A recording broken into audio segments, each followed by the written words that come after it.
شباب غاضبون بحي باب الواد يرشقون قوات الأمن بالحجارة. شرارة أعمال الشغب انتقلت من ولايات غرب البلاد إلى العاصمة. السبب هو التهاب أسعار المواد الاستهلاكية وغلاء المعيشة. الهدوء عاد هذا الصباح إلى شوارع باب الواد، لكن لا حديث للناس إلا عن أحداث الليلة الماضية. العكازة منين معوجة من فوق، الشعب ما عنده علاه.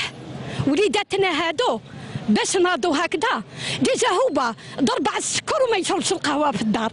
لو كان برك يديروا قيمه ماشي مليون، قيمه 4 مليون قيمه لا جيناس تاعنا والله ما تنوض هكذا. باسكو علاش؟ بلاد العداله نايمه والحقره قايمه. زادوا لنا السكر، زادوا العدس، زادوا المعيشه كاع، السكنه كاين اللي ما عندهمش. بقاو يبنوا لنا 30 حبس، علاش ما بناوناش 30 شركه نروحوا نخدموا؟ آثار أعمال الشغب والتخريب لا تزال مثيلة للعيان. الشباب يؤكدون أنها كانت الطريقة الوحيدة لإسماع صوتهم.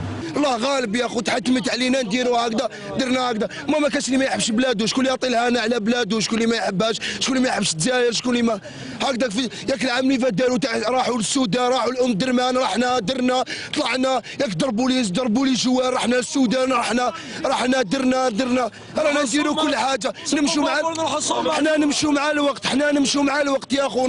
رحنا للصومال، روحوا للصومال، زادوا الزيت، نوضوا حنا زادوا الزيت. هذه بلاد الحقره، هذه رجال قاعدين نساء يخدموا، هذه ما فهمنا والو في هذه البلاد. حنا ما فاهمين فيها والو، ولا ما زالت هكذا، مازال يصيروا بزاف المشاكل.